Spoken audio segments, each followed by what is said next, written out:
Hello everyone, welcome back to our channel Foster Academy and I hope you are well and healthy. This is Shweta Panchal. स्वागत है आपका इस class में। और आज के इस वीडियो में हम बात करने वाले अपने नेक्स्ट टॉपिक की, जो है हमारा पृथ्वी की आंतरिक संरचना। ठीक है, ज्योग्राफी का हमारा टॉपिक नंबर 2 है ये, यानी इंटीरियर ऑफ द अर्थ। ये हमारा टॉपिक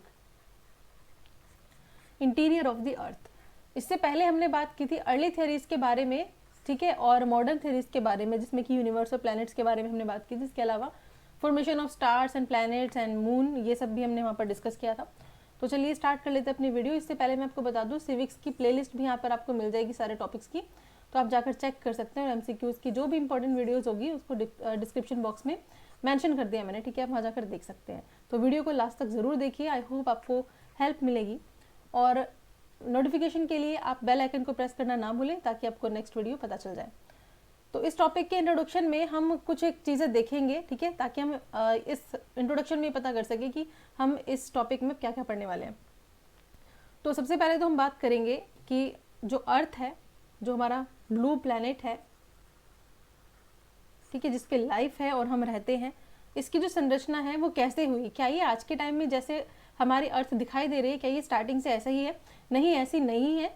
लाखों साल लगे इसको इस तरीके का बनने में, इसका फॉर्म का होने में और इस तरीके की फॉर्मेशन होने में।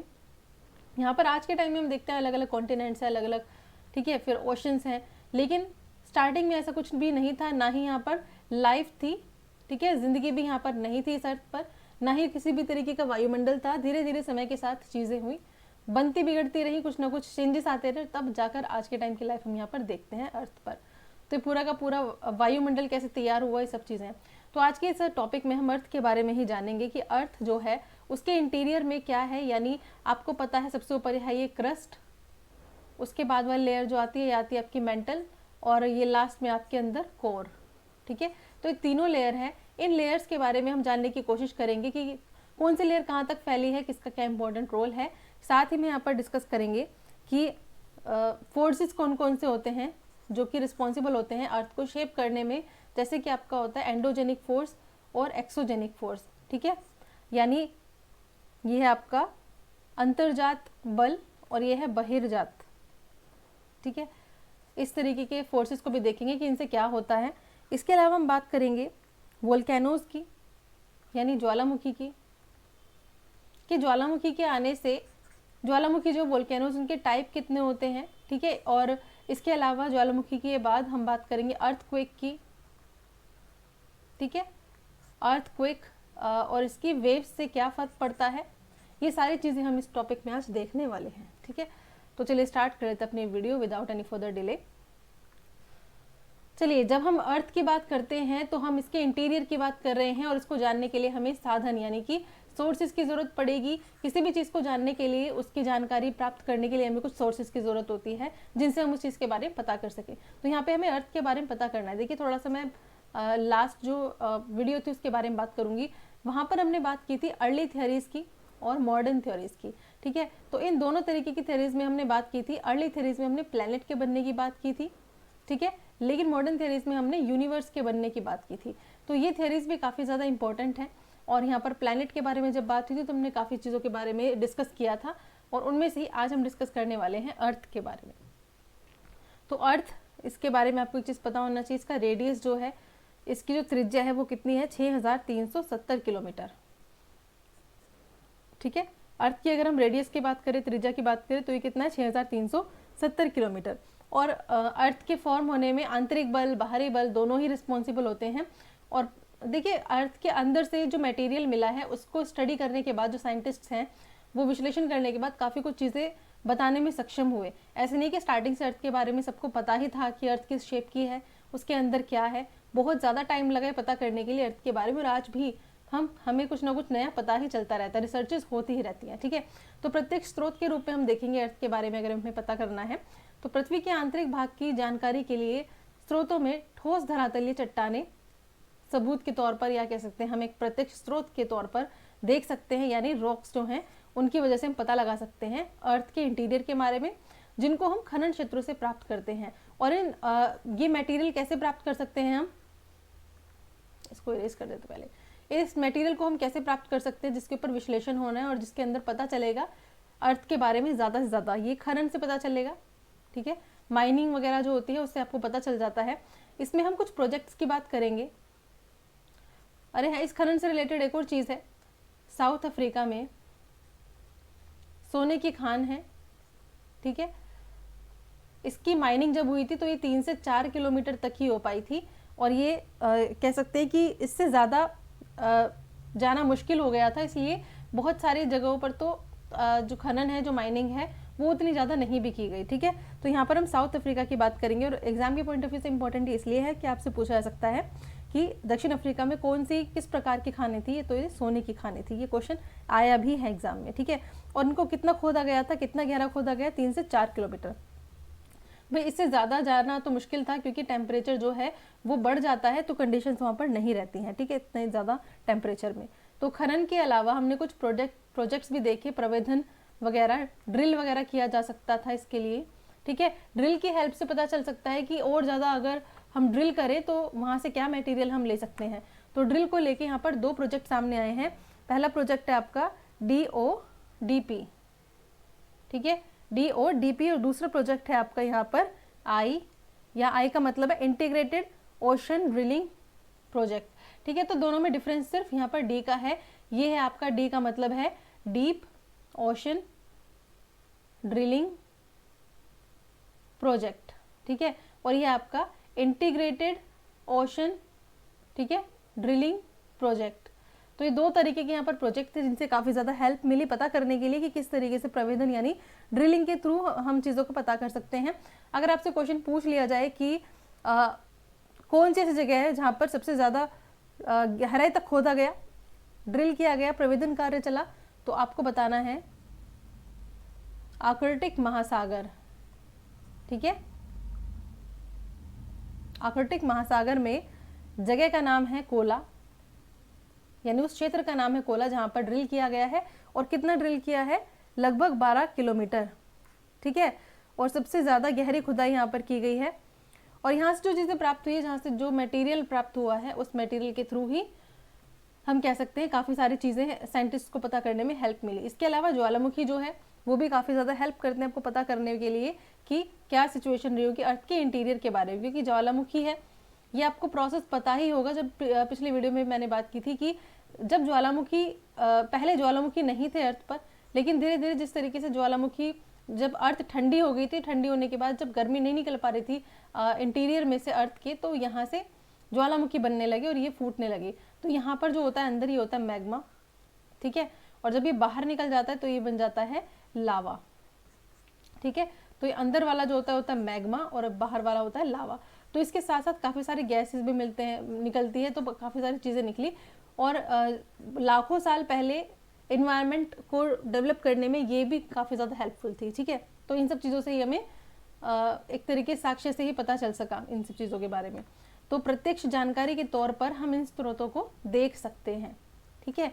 तो यहाँ पर हमने किन किन चीज़ों की बात की, खनन की बात की है जिसमें मैंने आपको साउथ अफ्रीका की बात की थी। इसके अलावा हमने प्रवेधन की बात की है जिसमें कि मैंने कुछ प्रोजेक्ट्स की बात की, 2 तरीके के प्रोजेक्ट्स की, और ज्वालामुखी के बारे में हमने बात की थी, ठीक है। तो प्रत्यक्ष स्रोतों के रूप में यहाँ से डायरेक्ट क्वेश्चन आपसे ऐसा आ सकता है कि बताइए कि इनमें से कौन सा प्रत्यक्ष स्रोत नहीं है जानकारी का। तो अगर आपको पता होगा तो आप इजीली उसका आंसर कर पाएंगे।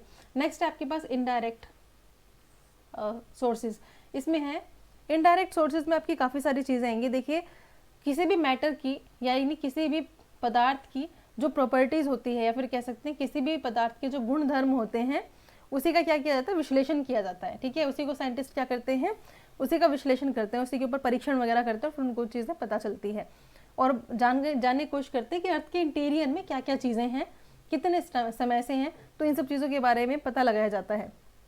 हमने यहाँ पर देखा खनन से, माइनिंग वगैरह की हेल्प से काफ़ी सारी चीज़ें पता चली, और हमें ये भी पता चला कि जैसे जैसे पृथ्वी के हम अंदर जाते चले जाएंगे गहराई में, तो गहराई बढ़ने के साथ साथ क्या चीज़ बढ़ रही है, यहाँ पर टेम्परेचर बढ़ रहा है, इसके अलावा प्रेशर भी बढ़ रहा है, ठीक है, इसके अलावा प्रेशर भी बढ़ रहा है। तो इसके साथ साथ पदार्थ की डेंसिटी भी बढ़ रही है, यानी उसका घनत्व भी बढ़ रहा है, ठीक है। गहराई बढ़ने के साथ साथ क्या चीज़ें पे, किन चीज़ों पे फ़र्क देखने को मिलता है, एक तो है आपका टेम्परेचर यानी तापमान, दबाव यानी प्रेशर, इसके अलावा घनत्व यानी कि डेंसिटी, ठीक है, उसमें भी परिवर्तन देखने को मिलता है अलग अलग जगहों पर।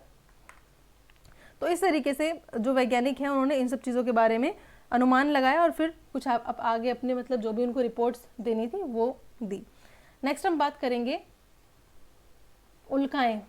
ठीक है, गहराई के साथ साथ बढ़ता तापमान, घनत्व और दबाव, ये काफ़ी इंपॉर्टेंट चीज़ें इससे पता चला बहुत कुछ। इसके अलावा उल्काएं, उल्काओं से भी काफ़ी चीज़ें पता चली। ये अप्रत्यक्ष स्रोत में आती हैं। ठीक है, प्रत्यक्ष तो हमने जाकर खोदा वहाँ पर और फिर निकल के आया वहीं से, तो डायरेक्ट सोर्स है। लेकिन इनडायरेक्ट है जब हम पर्टिकुलर उस चीज़ की हेल्प नहीं ले रहे हैं, कुछ और सेकेंड रिसोर्स हमारे पास है, तो ये है हमारा उल्काएं। अब उल्काओं की स्टडी से भी क्योंकि कहीं ना कहीं जो उल्काएं होती है वो कहीं ना कहीं जैसे अर्थ है उसके कुछ पार्ट जैसा ही है वो। ठीक है, मतलब कुछ सिमिलर है अर्थ से, तो उसकी प्रॉपर्टीज भी कुछ सिमिलर हैं। तो उसके अध्ययन से भी काफ़ी कुछ इसकी संरचना के बारे में, अर्थ के स्ट्रक्चर के बारे में पता चलता है। ठीक है, जिस तरीके की ये है उस तरीके की उल्काएं कैसी होती है, एकदम सॉलिड पिंड की तरह होती हैं। ठीक है, जिस तरीके से हमारा ग्रह भी, हमारा अर्थ भी बना है। तो ठीक है, इसका अध्ययन भी काफ़ी इंपॉर्टेंट है, एक अप्रत्यक्ष स्रोत के रूप में कह सकते हैं हम। इसके अलावा गुरुत्वाकर्षण बल है और चुंबकीय क्षेत्र है और भूकंप संबंधी क्रियाएं हैं, ये सब चीज़ें अप्रत्यक्ष स्रोत में शामिल हैं। पृथ्वी के केंद्र से दूरी के साथ साथ गुरुत्वाकर्षण बल जो है वो ध्रुवों पर अधिक और भूमध्य रेखा पर कम होता है। क्वेश्चन मोस्ट इंपॉर्टेंट जो कि पूछा जा चुका है एग्जाम में पहले भी। यहाँ पे आपको क्या बोला जा रहा है कि जो अक्षांश रेखाएं हैं उनका भी मतलब धरती पर, पृथ्वी पर एक जगह पे जो टेम्परेचर है वो तो अलग अलग होता ही है, साथ में जो गुरुत्वाकर्षण बल है वो भी आपको अलग अलग देखने को मिलता है और सभी अक्षांशों पर अलग अलग क्या कहते हैं गुरुत्वाकर्षण देखने को मिलता है। और सबसे ज़्यादा जो गुरुत्वाकर्षण बल होता है वो ध्रुवों पे ज़्यादा होता है और सबसे कम कहाँ पर होता है, भूमध्य रेखा पर। ये क्वेश्चन बिल्कुल भी नहीं छोड़ना है, स्ट्रेट लाइन है, बिल्कुल पूछा जा सकता है। ठीक है, अब हम बात करें गुरुत्व का मान कैसे बदलता है। ठीक है, तो गुरुत्व का मान कैसे बदलता है, द्रव्यमान के अनुसार कि ठीक है जिस मैटर का द्रव्यमान जितना होगा उसके हिसाब से उसके जो भार है उसमें भी परिवर्तन आता जाएगा, उसके गुरुत्व जो बल है उसमें परिवर्तन देखने को मिलेगा। ठीक है, तो हम कह सकते हैं इसके मास है ना, तो हम एक तरीके से कह सकते हैं कि अलग अलग स्थानों पर मिलने वाले गुरुत्वाकर्षण की जो भिन्नता है वो गुरुत्व विसंगति के रूप में मानी जाती है। यानी अलग अलग जगहों पर जो डिफरेंसेस देखने को मिलते हैं उस डिफरेंस को ही क्या बोलते हैं, गुरुत्व विसंगति, यानी गुरुत्व का अलग होना। ठीक है, ग्रेविटी एनोमली बोलते हैं इसको। नेक्स्ट हम बात करेंगे, ये लास्ट वाला बचा है हमारा, चुंबकीय क्षेत्र। अब इसका क्या मतलब होता है, इससे भी पता चलता है काफ़ी चीज़ों के बारे में। ठीक है, देखिए जो धरती के अंदर जो पदार्थ मिले हैं, ठीक है, जो मैटर मिले हैं, उससे चुंबकीय पदार्थ के बारे में पता चला है कि कहाँ पे कितना वितरण है। ठीक है, आगे हम बात करेंगे भूकंपीय संबंधी, तो ये इसके बारे में तो हम डिटेल में बात करेंगे ही। ठीक है, चलिए तो आगे बढ़ते हैं। भूकंप क्या होता है भाई, शेकिंग ऑफ अर्थ। ठीक है, जब भूकंप की वजह से क्या होता है, कंपन होता है। ठीक है, भूकंप की वजह से कंपन देखने को मिलता है। इजी लैंग्वेज में हम कह सकते हैं कि भूकंप क्या होता है, पृथ्वी में कंपन। ठीक है, या फिर पृथ्वी का कंपन। भूकंप एक प्राकृतिक घटना है और पृथ्वी के आंतरिक भाग से ऊर्जा के निकलने के कारण तरंगें उत्पन्न होती हैं जो कि समस्त दिशाओं में फैलकर भूकंप लाती हैं। यहाँ पर एक आप एग्जाम्पल देख सकते हो, आप ये देखते हो कि जो ज़्यादातर जो भूकंप आते हैं वो भ्रंश के किनारे ही जो ऊर्जा निकलती है उससे देखने को मिलते हैं। ठीक है, तो इससे क्या होता है, जैसे कोई एक जगह है, कोई सरफेस है नॉर्मल, तो उस सरफेस में ये जो भ्रंश होता है उसको फॉल्ट कहते हैं।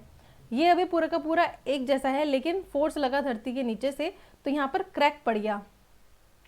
ठीक है, और इस क्रैक के पड़ने की वजह से ये जो जगह थी ये थोड़ी सी खिसक गई, तो अभी कैसे हो गई, ये वाला एरिया खाली हो गया और थोड़ी सी नीचे आ गई, और नीचे आने के बाद ये अब ऐसे आ गया है एरिया। ठीक है, तो ये एरिया अब थोड़ा सा इस तरीके से हो गया जैसे यहाँ पे दिखाया गया है। ठीक है, ये वाली जो लाइन है आपको याद रखनी, ये वाली जो लाइन है इसको बोलते हैं फॉल्ट प्लेन, और ये वाली जो लाइन है इसको बोलते हैं फॉल्ट लाइन। और देखिए इसको बोलते हैं हैंगिंग वॉल क्योंकि ये थोड़ी सी लटक सी गई है, और फुट वॉल। अब ये जो है येलो कलर, ये एक साथ लाइन होनी चाहिए थी, लेकिन क्योंकि ये फॉल्ट जो है इसमें मतलब यहाँ पे दरार पड़ गई, और दरार पड़ने के बाद ये वाला जो एरिया सरफेस है थोड़ा नीचे की तरफ धंस गया है, तो इसकी वजह से ये एरिया थोड़ा नीचे हो गया है। तो इस वजह से जो अर्थ है उसके ऊपर भी अलग अलग शेप्स फॉर्म होती है ना। तो ये बात आपको ध्यान रखना है भ्रंश के बारे में, यानी फॉल्ट के बारे में। इसमें भी अलग अलग तरीके से फॉल्ट होते हैं, जैसे कि यहाँ पर क्रैक पड़ा और क्रैक पड़ने की वजह से जो चट्टान है वो इस तरीके से इसके ऊपर आ गई चट्टान। तो इस तरीके से भी अलग अलग तरीके से ये विपरीत दिशा में भी चली जाती हैं और साथ में भी आ जाते हैं, तो एक के ऊपर एक भी आ जाती है। तो इस तरीके से जो फॉल्ट है वो अलग अलग तरीके से देखने को मिलता है। ठीक है, तो चलिए आगे बात करते हैं उद्गम केंद्र की। भूकंप की वजह से काफ़ी ज़्यादा जो सरफेस है उसमें चेंजेस देखने को मिलते हैं। उद्गम केंद्र क्या होता है और अवकेंद्र क्या होता है ये आपको बताना है। अब उद्गम केंद्र जिसको हम क्या कहते हैं, फोकस, और अवकेंद्र जिसको हम बोलते हैं हाइपोसेंटर। एक्चुअली दोनों एक ही चीज़ होती हैं, उद्गम और अवकेंद्र। यानी पृथ्वी के आंतरिक भाग में जिस केंद्र से भूकंपीय ऊर्जा निकलती है, यानी जिस एरिया से भूकंप की ऊर्जा जो निकल रही है उसे ही भूकंप का उद्गम केंद्र कहते हैं। यानी वहीं से भूकंप निकला है, यानी उसी का उसका जो पॉइंट है मेन वो वही है, तो उसको अवकेंद्र भी कहा जाता है। तो अगर उद्गम केंद्र हो या फिर अवकेंद्र हो तो आपको बिल्कुल भी कंफ्यूज नहीं होना है, बात एक ही है। नेक्स्ट है इस उद्गम केंद्र, पहले तो उद्गम केंद्र से पर आया भूकंप, मतलब पॉइंट वहाँ बना, उसके बाद जो दूसरा पॉइंट बनेगा यानी धरातल पर वह बिंदु वाला पॉइंट जो कि उद्गम केंद्र के सबसे ज़्यादा पास होगा उसी को अधिकेंद्र कहा जाता है। ठीक है, और अधिकेंद्र को क्या कहा जाता है, एपिसेंटर। अधिकेंद्र यानी एपिसेंटर। तो आपको एक चीज़ समझ में आएगी, सबसे पहले उद्गम केंद्र आएगा, उसके बाद आएगा अधिकेंद्र। अधिकेंद्र पर ही सबसे पहले तरंगों को महसूस किया जाता है। ठीक है, सबसे निकटतम बिंदु ये ही होता है उद्गम के पास। और यहाँ पर ये बोला जाता है कि 90 डिग्री कोण पर होता है ये, मतलब अधिकेंद्र जो होता है, ये जो अधिकेंद्र है, ठीक है, ये उद्गम केंद्र के ठीक 90 डिग्री कोण पर होता है। नेक्स्ट चलते हैं। अब यहाँ पर हम कुछ भूकंपीय तरंगों की बात करेंगे। भूकंपीय तरंगे जिसको हम बोलते हैं अर्थक्वेक वेव्स। ठीक है, तरंगे क्या होंगी, वेव्स होंगी। इनको हम फर्दर 2 पार्ट में डिवाइड करेंगे। पहली होगी यहाँ पर बॉडी वेव्स। ठीक है, बॉडी वेव्स जिसको भूगर्भिक तरंगे भी कहा जाता है, भूगर्भिक तरंगे। और दूसरा यहाँ पर सरफेस वेव्स जिनको आप धरातलीय तरंगे भी कह सकते हैं। ठीक है, जैसे नेम ही शो कर रहा है। तो बॉडी वेव्स वैसे तो अगर हम एक डायग्राम के थ्रू देखें तो इस तरीके से तरंग जो होती हैं वो दिखाई देती हैं। ठीक है, तो यहाँ पर P बन रही है, यहाँ पर S तरंग बन रही है, और जब आगे जाएंगे यहाँ पर तो ये बन रही है आपकी धरातलीय तरंगे जब बहुत ज़्यादा हैवी हैं। ठीक है, ये पहुँचने का समय। तो इस तरीके से यहाँ पर भूकंप की तरंगे जो हैं वो कुछ तरीके से दिखती हैं। ठीक है, जब आप देखेंगे सिस्मोग्राफी बताए तो साथ के साथ, क्योंकि सीक्वेंस में यही है। भूकंपीय तरंगों का अभिलेखन जो है, यानी हमें भूकंपीय तरंगों के बारे में जो जानकारी मिलती है, भूकंप मापी यंत्र, यानी आपसे डायरेक्ट क्वेश्चन पूछा जाए भूकंप को नापने का जो यंत्र है उसका नाम क्या है, तो ये है सिस्मोग्राफ। ठीक है, क्या है ये, सिस्मोग्राफ। तो भूगर्भीय और धरातलीय दोनों तरीके की यहाँ पर वेव्स देखने को मिलती हैं। अब इसके अंदर भी 2 पार्ट हैं, P तरंग और S तरंग। कौन कौन सी, P तरंग और S तरंग। तो यहाँ पर बॉडी वेव्स जो है और धरातल तरंगे जो हैं इनके बारे में हम देखेंगे। ये भूगर्भीय तरंगे जो है यहाँ पर उद्गम केंद्र से सीधे, उद्गम केंद्र आपको पता है जहाँ पे भूकंप मेनली आता है। ठीक है, जो उसका केंद्र होता है, तो भूकंप जो है ये इसका उद्गम केंद्र है और यहाँ से ऊर्जा निकली और फिर सभी दिशाओं में फैल जाती है आगे। ठीक है, इसलिए इनको भूगर्भिक तरंगे कहते हैं। और दूसरा है धरातलीय तरंगे। ये धरातल के साथ साथ चलती है, यानी सरफेस के साथ साथ ये चलती है तरंगे। ठीक है, और इन तरंगों को हम कह सकते हैं कि घनत्व, ये चीज़ ध्यान रखने घनत्व वाली, कि मैटर का जो भी घनत्व होगा उसके हिसाब से ही इसमें वेग भी चेंज हो जाएगा, यानी इसकी स्पीड भी चेंज हो जाएगी। ठीक है, पदार्थ का यानी किसी भी मटेरियल का, किसी मैटर का जो भी घनत्व होगा उसके हिसाब से इसका जो वेग होगा उसमें भी चेंजेस आ जाएंगे। ठीक है, चलिए आगे बढ़ते हैं। P तरंग और S तरंग हमने देख लिया। P और S को हम आगे और अच्छे से देखेंगे। तो इसमें P जो तरंग है, नेक्स्ट स्लाइड पर, बॉडी वेव्स यानी भूगर्भीय तरंगे, और सरफेस वेव्स होती है आपकी धरातलीय तरंगे। तो दोनों तरीके की जो वेव्स होती हैं उनके बारे में देख लिया है। अब हम मेनली बात करेंगे पी और एस तरंग के बारे में।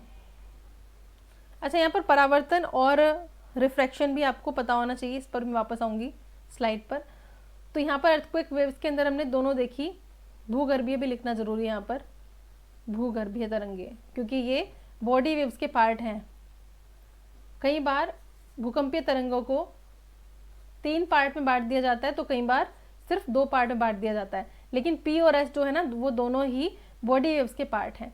तो पी तरंग जो है वो सबसे पहले, क्योंकि यहाँ पर पहुँचती है, धरातल पर पहुँचती है, इसलिए इन्हें प्राथमिक तरंगे भी कहा जाता है। ठीक है। और पी तरंगे गैस तरल, सबसे ज़्यादा इंपॉर्टेंट यहाँ पर क्वेश्चन यही पूछा जाता है, पहले एग्जाम में आया भी है, कि जो पी तरीके की तरंग है वो गैस, तरल और ठोस तीनों ही प्रकार के पदार्थों से गुजर सकती है। ये पॉइंट काफ़ी इंपॉर्टेंट है। फिर है समानांतर पी तरंगे होती हैं। ठीक है, समानांतर चलने वाली जो होती है पी तरंगे होती है। खैर पहले ये देखते हैं हम एस तरंगों के बारे में। पी के बाद जो तरंगे आती है वो आती हैं आपकी एस तरंगे, इसलिए इनको सेकंड नंबर पे आने की वजह से इनको द्वितीय तरंगे भी कहा जाता है। और प्राथमिक तरंगे कौन सी यहाँ पर? पी तरंगे यानी पी वेव्स, और एस वेव्स है आपका सेकेंडरी वाला यानी द्वितीयक तरंगे। ठीक है, क्योंकि कुछ धरती पर कुछ टाइम के बाद पहुंचती है एस वाली, तो इसको सेकेंडरी नंबर पे रखा गया, सेकेंड नंबर पर रखा गया है। ठीक है, नेक्स्ट है यहाँ पर इन तरंगों की कुछ विशेषता है, सबसे ज़्यादा इंपॉर्टेंट वो ये है कि ये सिर्फ और सिर्फ ठोस पदार्थ से होकर ही गुजर सकते हैं।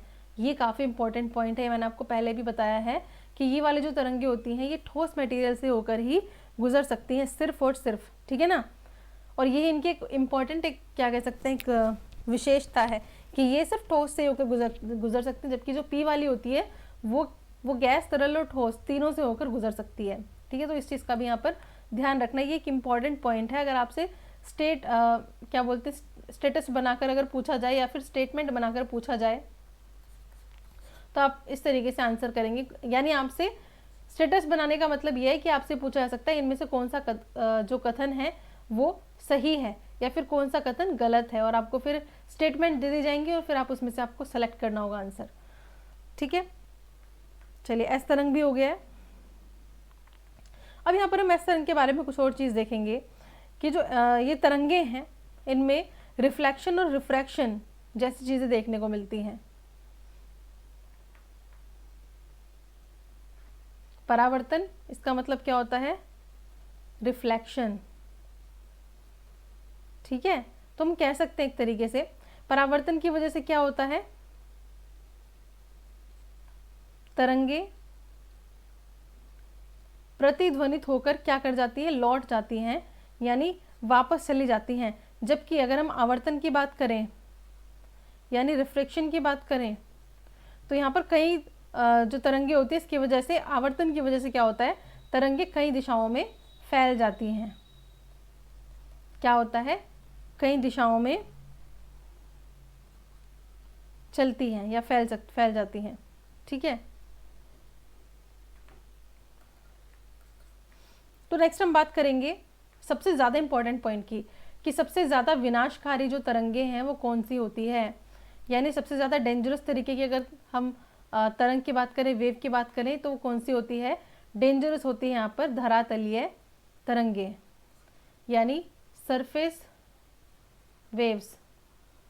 ठीक है, सरफेस वेव्स जो होती है वो सबसे ज़्यादा विनाशकारी होते हैं। तो नेक्स्ट हम बात करेंगे संचरण की, यानी कि उसकी गति। भूकंप की जो तरंगे होती हैं उनकी अगर हम संचरण की, उनकी अगर गति की बात करें या फिर उनके फैलाव की बात करें तो देखते हैं किस तरीके से वो आगे बढ़ती हैं। तो यहाँ पर पी वेव्स और एस वेव्स की हम बात करेंगे किस तरीके से चलती हैं आगे। तो पी वेव्स की अगर बात करें तो पी तरंगे जो होती हैं उनसे कंपन जो होता है, या कह सकते हैं कंपन की दिशा जो होती है वो तरंगों की दिशा के क्या होती है, समानांतर होती है। आपको ये शब्द याद रखना है, समानांतर होती है।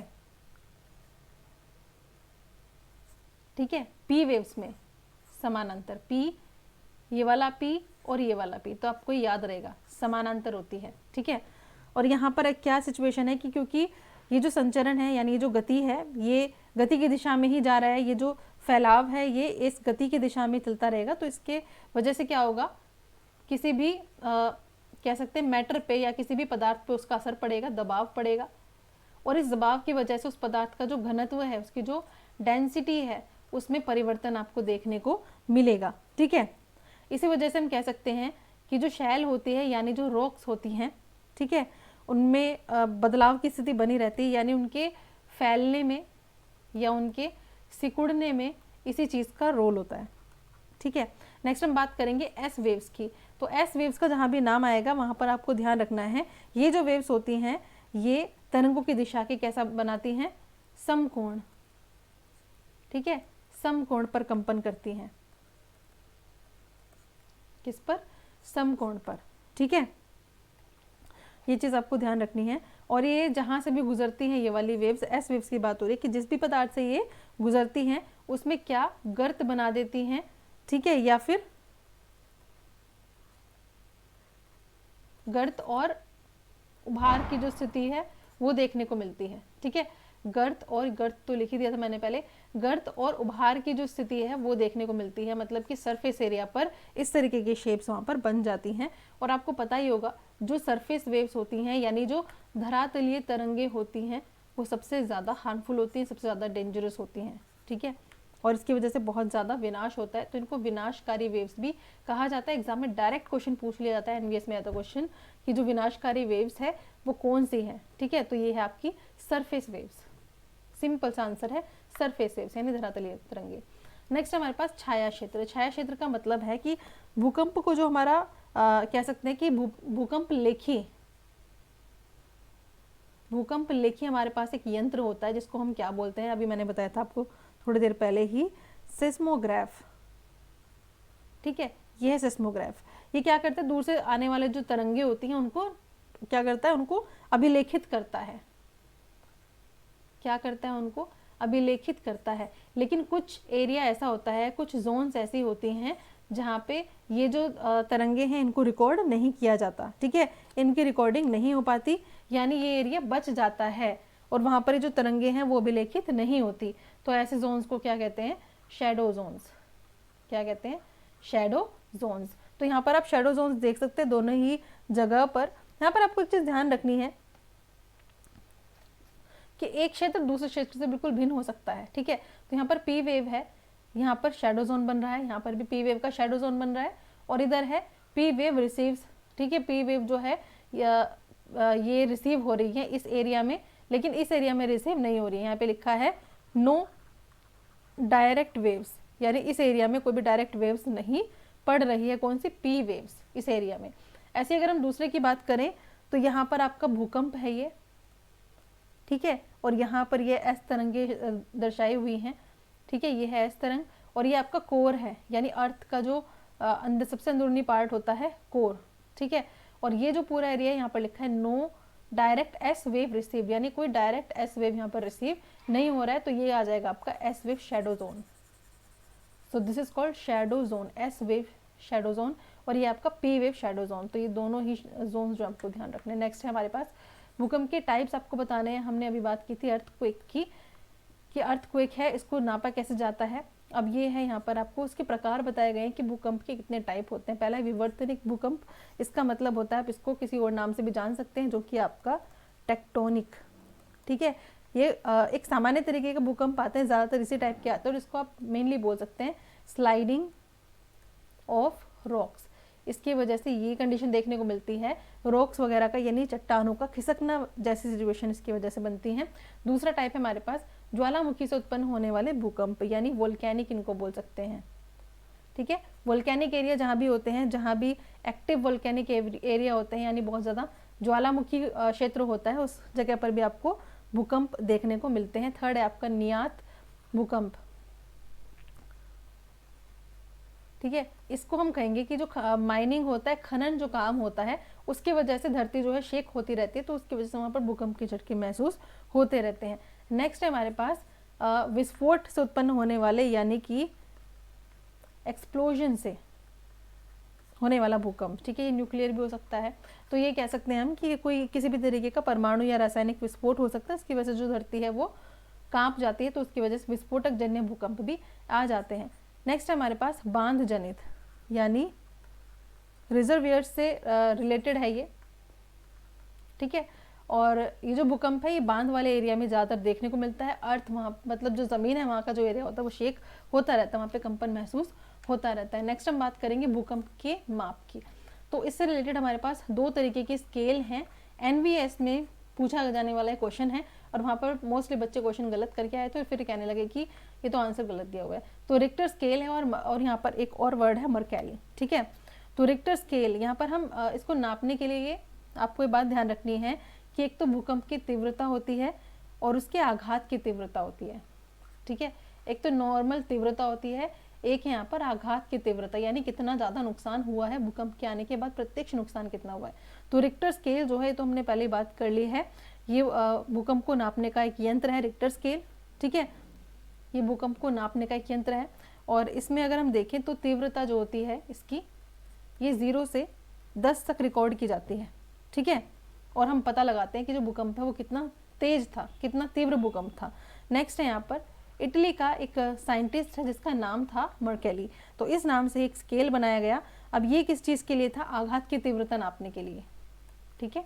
आघात की तीव्रता नापने के लिए, या फिर आप इसको कह सकते हैं इंटेंसिटी स्केल।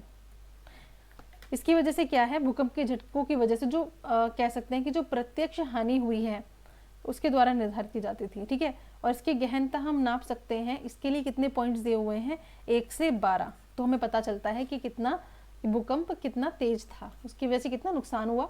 नेक्स्ट हम बात करें प्रभाव की। तो भूकंप के आने से प्रभाव तो होता ही है, देखने को मिलता है आपको, जनधन की बहुत ज़्यादा हानि होती है, भूस्खलन होता है, हिमस्खलन होता है। इसके अलावा आप बांधों के आसपास का जो एरिया है वो भी टूटने लगता है, बांधों का टूटना, आग लगना, इमारतों का गिरना, सुनामी, और इसके अलावा भी इमारतें वगैरह गिर जाती हैं, या फिर ग्राउंड जो है उसमें विस्थापन देखने को मिलता है, डिस्प्लेसमेंट वगैरह देखने को मिलता है, ठीक है। डिस्प्लेसमेंट भी है और इसके अलावा सोइल से रिलेटेड भी दिक्कत देखने को मिलती है, ठीक है। तो ये सब जो समस्या है यहाँ पर देखने को मिलती है। अब हम बात करेंगे कि कुछ एक स्केल फ्रिक्वेंसी की। आपको पता है कि रिक्टर स्केल के हमने बारे में बात की थी कि रिक्टर स्केल पे कितना, लेकिन अगर बात की जाए तो रिक्टर स्केल पर अगर 5 भूकंप आ जाता है तो उससे काफ़ी ज़्यादा विनाशकारी भूकंप माना जाता है। एक चीज़ और है, अगर हम सुनामी की बात करें तो सुनामी जो शब्द है उससे हम क्या समझते हैं कि सुनामी मतलब बड़ी बड़ी लहरें आ रही हैं, ठीक है। तो ये उस एरिया में ज़्यादातर आएंगी जिसका अधिकेंद्र क्या होगा? समुद्री अधस्थल, ठीक है। अगर सुनामी आने के चांसेस तभी होते हैं जब भूकंप का जो अधिकेंद्र है, यानी उसका जो फोकस पॉइंट है, फोकस है, वो समुद्री अधस्थल होगा, ठीक है। इसके अलावा आपको पता है कि भूकंप जो है वो तो छोटे छोटे झटके आपको थोड़े बहुत देर में आप फील भी कर सकते हो, नॉर्मली होते ही रहते हैं, अर्थ में तो कंपन होता ही रहता है। दूसरी हम बात करेंगे फ्रिक्वेंसी की यहाँ पर। तो फ्रिक्वेंसी के लिए हम कहेंगे कि 8 अगर कहीं पर आ जाता है, वैसे पॉसिबल नहीं है, तो वहाँ पर तो समस्या बहुत ही ज़्यादा हानिकारक हो जाती है। तो इसी वजह से क्या है, पृथ्वी पे तो वैसे भूकंप आते रहते थोड़ी बहुत देर में, वो कोई बड़ी बात नहीं। अगर आप इस वक्त भी बैठ के थोड़ा सा फील कर रहे हो, कभी कभी अचानक लगता भी है कि जो अर्थ है वो शेक हो रही है, हल्का सा कंपन, तो वो तो नॉर्मल सी चीज़ है। लेकिन अगर स्केल पे ज़्यादा आता है तो फिर वो ज़्यादा खतरनाक है, इसको समझेंगे, ठीक है। चलिए देख लेते हैं। ये हमारे पास एक डायग्राम, एक पिक्चर है। इस पिक्चर में सारी चीज़ें मेंशन है, तो उनको देख के ही हम ढंग से बात करेंगे, ठीक है। तो सबसे पहले हम यहाँ पर बात करेंगे इसके क्रस्ट की। पहले यहाँ पर दिखा देती हूँ इसके पिक्चर में। तो क्रस्ट वाला एरिया कौन सा है? ये रहा आपका क्रस्ट जो है, उसको आप 2 पार्ट में देख सकते हैं। एक तो है आपका ओशन क्रस्ट, ठीक है, और दूसरा है आपका कॉन्टिनेंटल क्रस्ट। ये जो पार्ट है जल्दी टूट जाता है, क्रस्ट वाला जो एरिया होता है। तो इसकी जो मोटाई है ये महाद्वीपों में यानी कि इन कॉन्टिनेंट्स में अलग होती है मोटाई क्रस्ट की। और अगर ओशन की बात करें तो ओशनिक जो क्रस्ट है ये बिल्कुल अलग होती है, यानी ऊपर वाला पार्ट जो है ये बिल्कुल अलग होता है, ठीक है। तो अब हम बात करते हैं इनकी जो मोटाई है वो कितनी होती है, क्योंकि एग्जाम के पॉइंट ऑफ व्यू से ये काफ़ी इंपॉर्टेंट है। तो अगर हम यहाँ पर बात करें तो जो कॉन्टिनेंटल क्रस्ट है वो ज़्यादा, उसकी मोटाई ज़्यादा होती है कंपैरेटिवली किससे? अगर हम ओशनिक क्रस्ट की बात करें, ओशनिक क्रस्ट की मोटाई कम होती है और कॉन्टिनेंटल क्रस्ट की यानी महाद्वीपों की जो क्रस्ट होती है, जो ज़मीन होती है, वो ज़्यादा मोटी होती है, ठीक है। अब देख लेते हैं कि कितनी होती है। तो महासागर की बात करें तो इसके नीचे की अगर हम औसत मोटाई की बात करें तो ये लगभग कितनी होती है, ओशन वाले अगर क्रस्ट की हम बात करें तो ये होती है लगभग 5 किलोमीटर, जबकि अगर हम बात करें कॉन्टिनेंटल की यानी महाद्वीपों के नीचे जो क्रस्ट होता है उसकी होती है 30 किलोमीटर। तो इन दोनों के बीच में आप डिफरेंस काफ़ी देख सकते हैं, कितना ज़्यादा डिफरेंस है। तो कौन सी वाली परत ज़्यादा है, ये 30 किलोमीटर वाली यानी कॉन्टिनेंटल वाली, ठीक है, महाद्वीप वाली। नेक्स्ट हम बात करेंगे पर्वतों की यानी माउंटेन्स की। तो माउंटेन्स के नीचे जो क्रस्ट होती है उसकी मोटाई की अगर हम बात करें कि वो कितनी होती है, अगर हम बेसिकली अपने हिमालय जो पर्वत है उसकी बात करें तो इसकी मोटाई लगभग कितनी होती है, लगभग 70 किलोमीटर देखी गई है, ठीक है। हिमालय पर्वत की जो नीचे का क्रस्ट है उसकी मोटाई 70 किलोमीटर तक है। और तो अगर हम बात करें हिमालय की तो हमने देख ही लिया कि 70 किलोमीटर तक है इसकी जो क्रस्ट है और चट्टानों से मिलकर बना है, ये भारी चट्टानों से मिलकर बना है। और अगर हम इसके घनत्व की बात करें, अगर हम इसके घनत्व की बात करें तो ये 3 ग्राम, ये एग्जाम के पॉइंट ऑफ व्यू से काफ़ी ज़रूरी है तो आपको ध्यान रखना है, 3 ग्राम प्रति घन सेंटीमीटर, ठीक है इसका घनत्व यानी इसकी डेंसिटी, ठीक है। नेक्स्ट बात करते हैं महासागरों की यानी ओशन की। अगर हम बात करें तो इनके नीचे की जो क्रस्ट है ये जिन चट्टानों से मिलकर बनी है उन चट्टानों को हम कहते हैं बेसिकली बेसाल्ट चट्टान, ठीक है, बेसाल्ट। तो ये भी आपको क्वेश्चन पूछा जा सकता है कि जो महासागर की जो क्रस्ट है वो कौन से किस प्रकार की चट्टानों से मिलकर बनी है, तो वो है बेसाल्ट से निर्मित है। और इनके नीचे का घनत्व अगर पूछ लिया जाए आपका ओशन में नीचे का इसका घनत्व जो है वो कितना है, वो है आपका 2.7 ग्राम प्रति घन सेंटीमीटर, वही वाला, ठीक है। तो यहाँ पर आपने 3 ग्राम देखा है हिमालय के नीचे वाला, और अगर महासागर की बात करें तो इसका कितना है 2.7, ठीक है, ये बात आपको ध्यान रखनी है। नेक्स्ट हम एक बार बॉक्स में देख लेते हैं क्या लिखा है। तो ये जो है क्रस्ट इसकी ठोस पृथ्वी का सबसे बाहरी भाग है ये, और ये बेसाल्ट चट्टानों से निर्मित है, बेसिकली आपको पता चल गया है। दूसरे हम बात करेंगे मेंटल यानी सेकंड जो हमारे अर्थ के अंदर जो लेयर है वो है आपकी मेंटल। अब इस मेंटल लेयर को समझने के लिए हमें ये जानना ज़रूरी है कि ये अकेले नहीं है, ये 2 पार्ट में डिवाइड है। तो ये देख लेते हैं कैसे। अभी जो लिथोस्फीयर है इसका मतलब तो होता है स्थल मंडल, यानी पूरा का पूरा जो स्थल का पार्ट होता है उसको कहते हैं स्थल मंडल। लेकिन स्थल मंडल किससे मिलकर बना है ये भी देखने की ज़रूरत है। अभी हम फिलहाल मेंटल की बात कर रहे हैं कि मेंटल वाला एरिया कौन सा है, तो ये आपका यहाँ से लेकर के और ये ऊपर तक जा रहा है और यहाँ तक कवर हो रहा है। ये वाला जो आपका पार्ट है ये वाला, ठीक है, निचला यहाँ से टच हो रहा है ना, ये आपका एस्थेनोस्फीयर। क्या है आपका एस्थेनोस्फीयर। ये वाला जो पार्ट है आपका ये क्या है एस्थेनोस्फीयर, एस्थेनोस्फीयर, ठीक है। अब ये जो वर्ड है एस्थेनो इसका मतलब क्या होता है, इसका मतलब होता है दुर्बलता, ठीक है, दुर्बलता। तो इसलिए इसको एस्थेनोस्फीयर को क्या बोला जाता है, दुर्बलता मंडल। क्वेश्चन पूछा जाए कि दुर्बलता मंडल जो है किसका पार्ट है, तो ये मेंटल का पार्ट है और ये मेंटल का ऊपरी परत है। ये क्रस्ट और ये दुर्बलता मंडल मिलकर ही क्या बनाते हैं, लिथोस्फीयर बनाते हैं, यानी स्थल मंडल का निर्माण करते हैं। आपको ये पता होना चाहिए, ठीक है। यानी ये वाला जो होता है दुर्बलता मंडल ये मेंटल का ही पार्ट है लेकिन इसका ऊपरी हिस्सा है, ठीक है। और अगर पूछा जाए कि जो स्थल मंडल है ये किससे मिलकर बना है, तो एक तो ऊपर वाला जो क्रस्ट है, क्रस्ट वाला एरिया, और ये जो दुर्बलता मंडल है एस्थेनोस्फीयर, इससे मिलकर ये बना है आपका स्थल मंडल, ठीक है।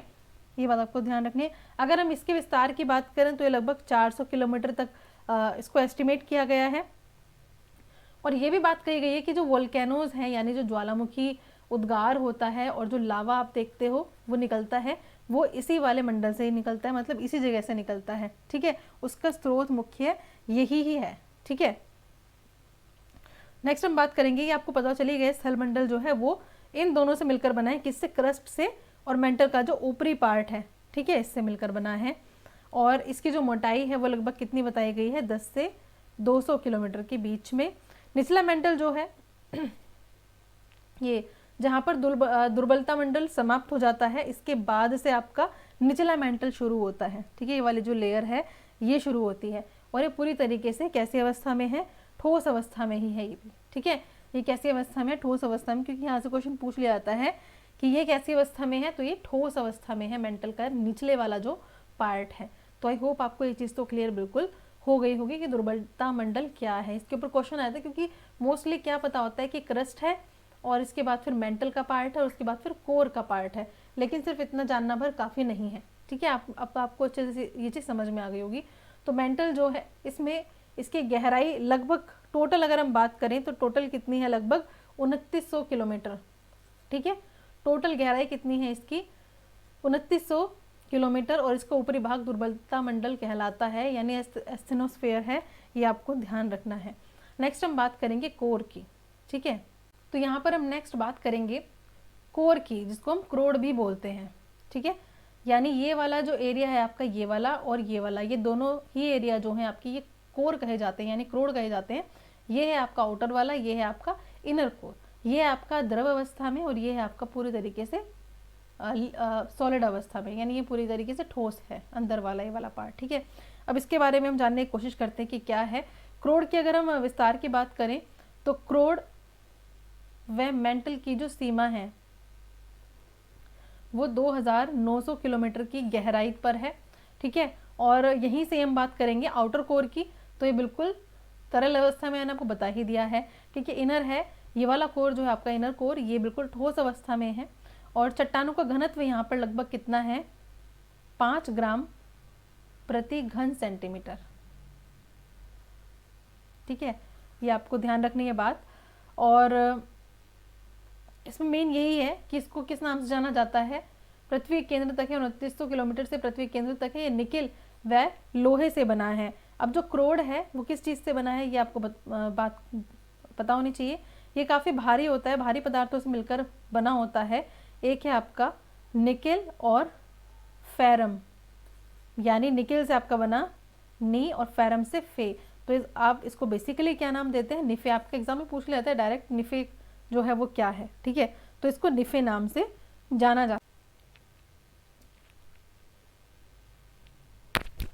तो भी हम यहाँ पर बात करेंगे ज्वालामुखी की, यानी ज्वालामुखी के वजह से स्थल रूप है वो देखने को मिलते हैं, और वो बदलते रहते हैं, चेंज होते हैं, कुछ उन पर निर्माण है वो देखने को मिलता है। तो आपको पता है लाखों साल से ज्वालामुखी इस तरीके से ही काम कर रहे हैं, और इनकी वजह से काफ़ी सारी चीज़ इसमें से निकलती हैं। तो सबसे पहली बात को तो आपको यही ध्यान रखनी है कि जो ज्वालामुखी, सपोज ये एक ज्वालामुखी है, ज्वालामुखी में अंदर वाली जो नीचे वाली लेयर है ये आपकी दुर्लभता मंडल, दुर्लभता मंडल।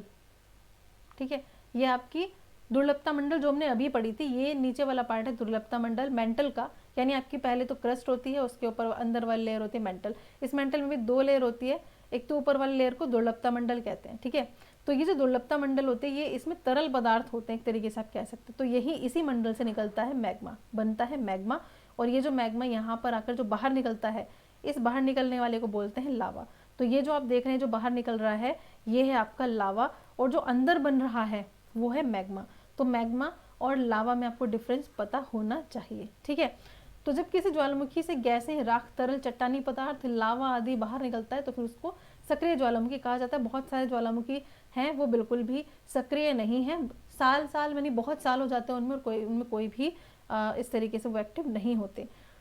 तो हम यहाँ पर बात करेंगे पायरोक्लास्टिक डेब्रिस, यानी जो ज्वालामुखी होते हैं उसके समय, ज्वालामुखी के समय निकलने वाले कुछ शैल होते हैं, कुछ पदार्थ होते हैं। इसके अलावा कुछ गैसेस भी होती हैं। एग्जाम के पॉइंट ऑफ व्यू से गैसेस आपको पता होनी चाहिए कौन सी हैं। इनमें आपका नाइट्रोजन, ठीक है, नाइट्रोजन यौगिक बोल सकते हैं। इसके अलावा आपका सल्फर यौगिक बोल सकते हैं, और कुछ मात्रा इसमें क्लोरीन की भी निकलती है, और इसके अलावा हाइड्रोजन और आर्गन, ये गैसेस इसमें शामिल होती हैं। तो अगर पूछ लीजिए इनमें से कौन सी गैस नहीं होती है तो फिर आपको पता होना चाहिए। तो कुछ एक छोटे मोटे क्वेश्चंस में ये बेसिक चीज़ है, आपको इस तरह के क्वेश्चन तो एटलीस्ट स्टेटमेंट में तो छोड़ के आना मत बिल्कुल भी। ठीक है, तो ये चीज़ हमने देख ली है। अब हम देखेंगे इसके टाइप कितने होते हैं ज्वालामुखी के। तो पहले वाले ज्वालामुखी की अगर हम बात करें तो ये है आपका शील्ड ज्वालामुखी। कैसा? शील्ड ज्वालामुखी, शील्ड वोल्केनोज। तो ये आप देख रहे हैं ना, इसकी शेप आप देख रहे हैं। तो शील्ड में क्या होता है कि बेसाल्ट प्रवाह को छोड़ के अगर हम बात करें तो बेसिकली ये जो होते हैं ये ज्वालामुखी सबसे ज़्यादा पाए जाते हैं। ठीक है, कह सकते हैं सबसे विशाल होते हैं ये, सबसे विशाल ज्वालामुखी होते हैं ये। और बेसिकली सबसे ज़्यादा नहीं, सबसे विशाल ज्वालामुखी होते हैं। और हवाई द्वीप पे ये जो ज्वालामुखी हैं ये बहुत ही ज़्यादा इसके अच्छे एग्जाम्पल हैं इस टाइप के जो ज्वालामुखी हैं उसके। इसके अलावा ये किससे निर्मित होते हैं, ये बेसाल्ट चट्टान से निर्मित होते हैं। और तरल जो लावा होता है, यानी जो लावा बह रहा है जो वो ठंडा हो जाता है तो उससे चट्टानों का निर्माण होता है, तो आपको पता ही है। और इसमें सबसे इम्पॉर्टेंट बात है क्या, ये ज़्यादा विस्फोटक होते हैं, तो ये विस्फोटक कम होते हैं, ठीक है। ये जो विस्फोटक होने की जो क्षमता है इनकी, ये थोड़ी कम होती है, यानी ये थोड़े कम विस्फोटक होते हैं। इनकी एक बहुत ही बड़ी विशेषता भी है। कभी कभी विस्फोटक हो जाते हैं अगर इनमें कुछ सिचुएशन हो जाए, जैसे कि इसमें पानी वगैरह चला जाए, ठीक है, जो इसका वेंट है उसमें पानी चला जाए, मतलब इसकी जो नलिका होती है, जो वेंट होती है, अगर उस पर पानी चला जाए तो विस्फोट होने की जो आसार है वो हो जाते हैं ज़्यादा। और उसके बाद फिर इसमें कोन बन जाता है और ये सिंडर शंकु का आकार ले लेता है। तो ये है आपका शील्ड वाला। सेकंड अगर हम एग्जांपल की बात करें तो ये आपका मिश्रित ज्वालामुखी, या फिर इसको कंपोजिट वोल्केनो भी आप बोल सकते हैं, कंपोजिट वोल्केनो, ठीक है। इसकी विशेषताएं क्या क्या हैं वो देख लेते हैं। सबसे पहली विशेषता तो ये होती है कि बेसाल्ट, इसमें बेसाल्ट है लेकिन ये बेसाल्ट से भी ज़्यादा ठंडा होता है और ज़्यादा गाढ़ा होता है, यानी आप कह सकते हैं ज़्यादा चिपचिपा होता है। इसका जो लावा उद्गार होता है वो ज़्यादा क्या होता है, गाढ़ा होता है, यानी चिपचिपे फॉर्म में होता है। और अगर हम बात करें विस्फोटक की तो ये ज़्यादा विस्फोटक होता है, ठीक है, ये ज़्यादा विस्फोटक होता है, जबकि जो शील्ड वाला है ये कम विस्फोटक है, लेकिन जो मिश्रित ज्वालामुखी है ये ज़्यादा विस्फोटक है, ठीक है। और भारी मात्रा में इसमें क्या निकलता है, पायरोक्लास्टिक, ठीक है, ये पदार्थ जो है वो ज़्यादा निकलते हैं, राख वगैरह ये इसमें बहुत ही ज़्यादा निकलती हैं। और इसके वेंट के आसपास ये सब चीज़ें इतनी ज़्यादा इकट्ठी हो जाती हैं जिसकी वजह से काफ़ी परतें जम जाती है, मतलब जमाव बहुत ज़्यादा हो जाता है, जिसकी वजह से ये मिश्रित ज्वालामुखी इसको नाम दिया गया है, ठीक है। देखिए ये वाला इस टाइप का ये एग्जाम्पल है। थर्ड है हमारे पास एग्जाम्पल, ये है ज्वालामुखी, ज्वालामुखी कुंड, ठीक है। अब देखिए इसका क्या है, कैल्डेरा। अब इसकी कुछ विशेषताएं हैं, देख लेते हैं इसमें क्या विशेषताएं हैं। सबसे पहले तो इसमें बात करेंगे तो सबसे ज़्यादा विस्फोटक, बहुत ज़्यादा विस्फोटक होता है इस तरीके का ज्वालामुखी वोल्केनो। और बहुत ज़्यादा विस्फोटक इतने ज़्यादा होते हैं कि बहुत ही ऊंचे कह सकते हैं कि इनमें से जो चीज़ें निकलती है, लावा निकलता है, बहुत ऊंचाई से निकलता है। और फिर उसकी वजह से क्या होता है, ये अपने ही नीचे धंस जाता है, इतना ज़्यादा होता है, इतना ज़्यादा विस्फोटक होता है कि उस जगह में खुद ही नीचे धंस जाता है। आप ये देख सकते हैं, ठीक है, अपने आप में नीचे को धंसा हुआ है ये। और ये गड्ढे टाइप का निर्माण हो गया, यानी आप कह सकते हैं कि ये एक तरीके का गड्ढा बन गया है ना। तो ये गड्ढे वाला जो बना हुआ है ना, ये कुंड की शेप में बन गया है, इसलिए इसको ज्वालामुखी कुंड इसको कहा जाता है, ठीक है। इसमें ज्वालामुखी का जो उद्गार की वजह से जो चीज़ें निकलती हैं उसका जो मटेरियल होता है बहुत ही ज़्यादा होता है और पास पास ही जमा होता है, ये बात भी है। और एक कह सकते हैं कि एक पहाड़ी की तरह ही एक तरीके से विकसित हो जाता है, ठीक है। नेक्स्ट हम बात करेंगे बेसाल्ट प्रवाह, बेसाल्ट प्रवाह, यानी इसको हम बोलेंगे फ्लड बेसाल्ट प्रोविंसेस। इसकी विशेषताएं क्या होती है, सबसे पहली बात तो ये है कि जो ज्वालामुखी बहुत ज़्यादा तरल फॉर्म में है। ये जो पिक्चर मैंने लगाई है इसे लगाई ताकि आपको याद रहे, ये देखिए बहुत ही तरल फॉर्म में है ये, और उसके बाद बहने लगता है, इतनी ज़्यादा तरल फॉर्म में है, इतनी ज़्यादा लिक्विड फॉर्म में है कि ये बहने लगता है और बहुत ही ज़्यादा मतलब कई हज़ार वर्ग किलोमीटर तक ये फैल जाता है। इतना ज़्यादा लावा प्रवाह होता है ये कि कई हज़ार किलोमीटर तक फैल जाता है। और कह सकते हैं इसमें 50 मीटर से भी ज़्यादा मोटी परत इसमें जमती है, ठीक है।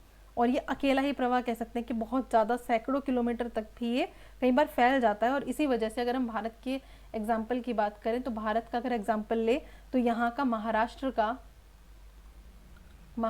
का जो पठार है वो ज़्यादातर इसी पार्ट से बना है, ठीक है।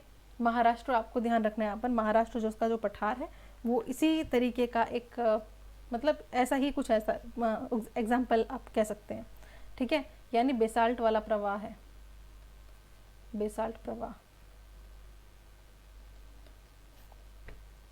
और अगर कहा जाए तो आज के टाइम में जितना ये मतलब अब जितना ये प्रवाह हुआ है अब तक, इससे कई हजार साल पहले कंपैरेटिवली बहुत ही ज़्यादा प्रवाह हुआ करता था, ठीक है, मतलब अब कि जितना अब देखा गया लास्ट में उससे कहीं ज़्यादा पहले सालों में देखा गया था, मतलब कंपैरेटिवली पहले ज़्यादा होता था ये प्रवाह, लेकिन अब कम होने लगा है, ठीक है, तो पहले ज़्यादा ढका होता था उससे। नेक्स्ट है हमारे पास मध्य महासागरीय कटक ज्वालामुखी, ठीक है, इसको आप ऐसे भी याद रख सकते हैं, मिड ओशन रिज, ठीक है। अब ये वो एरिया होता है जहाँ पे जो उद्गार है, इसका उद्गार जो होता है वो महासागर में होता है, ठीक है, यानी इस तरीके के ज्वालामुखी होते हैं, ये बेसिकली कहाँ पे फॉर्म होते हैं, महासागर में फॉर्म होते हैं। और मध्य महासागरीय कटक जो है ये क्या है, ये एक क्या है, ये एक तरीके की श्रृंखला है, क्या है, ये एक तरीके की श्रृंखला है, लगभग कितनी फैली हुई है, 70,000 किलोमीटर ये फैली हुई है, इतनी लंबी श्रृंखला है ये, ठीक है। और पूरे पूरे क्या कह सकते हैं इनको, महासागरीय बेसिन इनको कह सकते हैं। और इनमें लगातार ही इस पूरे एरिया में, ठीक है, और मिड पार्ट में सबसे ज़्यादा, यानी मध्यवर्ती इसका जो भाग है उसमें सबसे ज़्यादा उद्गार देखने को मिलता है। तो यहाँ पर बात करेंगे ज्वालामुखी स्थलाकृतियों की, यानी वोल्केनिक लैंडफॉर्म्स की। लैंडफॉर्म्स अलग अलग तरीके से बनते हैं ज्वालामुखी के होने की वजह से। अब अंतर्वेदी आकृतियों की बात करें तो आपको पता ही है, जो वोल्केनोज हैं, ज्वालामुखी है, उनमें अंदर जो होता है ये मैग्मा होता है, और जो बाहर निकल जाता है तो ये क्या बन जाता है, लावा बन जाता है। तो क्या होता है कि कई बार मैग्मा जो है, मतलब ये जो है ये धरातल तक नहीं पहुंच पाता और अंदर ही ठंडा हो जाता है, तो इससे जो शेप बनती है अलग अलग तरीके की बनती है। इसमें हम अंतर्वेदी आकृतियों में दो तरीके की बात करेंगे फिलहाल। एक तो है आपका ज्वालामुखी शैल, इसमें क्या होता है आपके सरफेस पर आ जाता है लावा, उसके बाद वो ठंडा होता है तो वहाँ पर वो वाले शैल बनते हैं। दूसरा यहाँ पर पातालीय शैल, ये क्या होता है जब अंदर ही लावा ठंडा हो जाता है, ठीक है, इसी को कहेंगे। तो जब भीतर ही ठंडा हो जाता है लावा तो उससे कई आकृतियां बनती हैं जिसको अंतर्वेदी आकृतियां कहते हैं। अब देख लेते हैं इस तरीके की कुछ आकृतियां। सबसे पहला एग्जांपल है बैथोलिथ। ये मैग्मा का एक बड़ा पिंड है जो कि क्रस्ट में अधिक गहराई पर ठंडा हो जाता है, यानी ज्यादा गहराई पर ठंडा हो जाता है, और ये एक गुंबद के आकार की शेप ले लेता है, और ऐसी आकृति को ही क्या बोला जाता है, बैथोलिथ, ठीक है। अनाच्छादन यानी ये एक प्रक्रिया है, इस प्रक्रिया को बोला जाता है अपक्षय और अपर्दन के सम्मिलित रूप को ही कहा जाता है। अब इसमें क्या होता है, ये कई किलोमीटर की गहराई तक होता है ये बैथोलिथ, और इसमें ग्रेनाइट जो है उसका इम्पोर्टेंट रोल है, ग्रेनाइट का, ग्रेनाइट। ये जो पिंड हैं जो हमने बात की कि ये मैग्मा जो है इसके पिंड बन जाते हैं, तो ये किस टाइप के पिंड बनते हैं, ये उसके बनते हैं ग्रेनाइट के पिंड, ठीक है। नेक्स्ट हम बात करेंगे अब लेकोलिथ, ठीक है।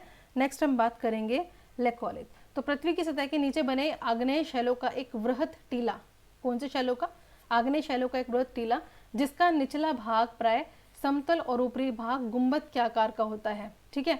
जब पृथ्वी के गर्भ से गर्म मैग्मा ऊपर उठता है, ठीक है, गर्म मैग्मा जब ऊपर उठता है तो उसके बाद उसके दबाव से मैग्मा के ऊपर से चट्टानें जो है वो गुंबद का आकार ले लेती हैं और ऊपर उठ जाती हैं, और इसके उनमें खाली स्थान में क्या जमा हो जाता है, मैग्मा जमा हो जाता है।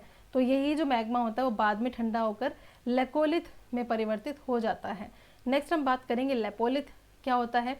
लेपोलिथ जर्मन भाषा का शब्द है जिसका मतलब क्या होता है, छिछला बेसिन, यानी जब लावा का जमाव धरातल के नीचे अवतल आकार के छिछली बेसिन में होता है तो उसे तश्तरी नुमा आकार का निर्माण होता है, और इस प्रकार को ही लेपोलिथ कहा जाता है। तो आप इनकी कुछ विशेषताएं जो हैं उनको अच्छे से याद कर लेना जरूर, ठीक है।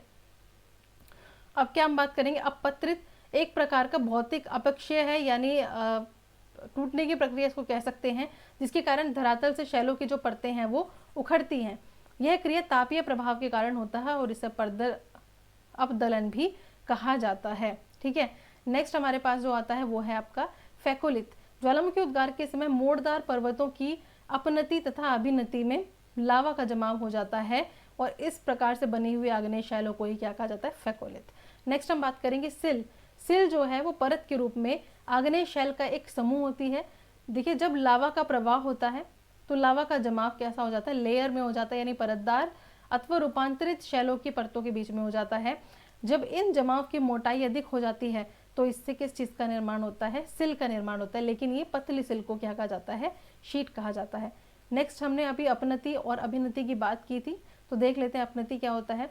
भूपटल में अंतर्जात यानी एंडोजेनिक जो है फोर्सेस, हमने एक तो होता है एक्सोजेनिक यानी बाहर से बल लगता है, एक होता है एंडोजेनिक यानी अंतर्जात अंदर से बल लगता है, उससे उत्पन्न क्षैतिज संपीड़न से शैल स्तर के उन्नोत्तर और ऊपर की ओर उठ जाता है, यानी आपको ध्यान रखना शैल जो है वो ऊपर की ओर उठ जाता है, इसी को बोल जाता है अपनति।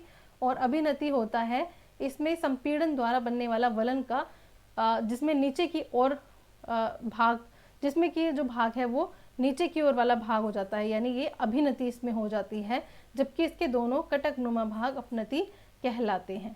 ठीक है, नेक्स्ट हम बात करेंगे डाइक की शेप्स में। तो जब मैग्मा का जमाव दरारों में धरातल के लगभग समकोण पर होगा, डाइक में आपको याद रखना है समकोण, आपसे एक दो बेसिक सी चीज़ें होंगी जो पूछी जाएंगी। समकोण पर होता है जो कि दीवार की भांति संरचना बनती है, इसी को हम क्या कहते हैं, डाइक। दूसरे शब्दों में कह सकते हैं हम कि पृथ्वी के आंतरिक भाग में जब मैग्मा का जमाव ऊर्ध्वाधर रूप में होता है तो इसे डाइक कहा जाता है। ठीक है, यानी वर्टिकल फॉर्म में होता है तो उसे क्या कहा जाता है, डाइक कहा जाता है। और क्षैतिज फॉर्म का मतलब क्या होता है, हॉरिजॉन्टल। ठीक है, तो आई होप आपको ये वीडियो में काफ़ी ज़्यादा चीज़ें समझने को मिली होंगी। चैनल को सब्सक्राइब ज़रूर कर लीजिए अगर हेल्पफुल लगे तो, बाकी वीडियोस के लिए आप वीडियो देखते रहिए लगातार। ठीक है, तो मिलते हैं अपने नेक्स्ट वीडियो में। चैनल को कर लीजिए सब्सक्राइब और नोटिफिकेशन के लिए बेल आइकन प्रेस जरूर कर लीजिए। Thank you so much watching this video.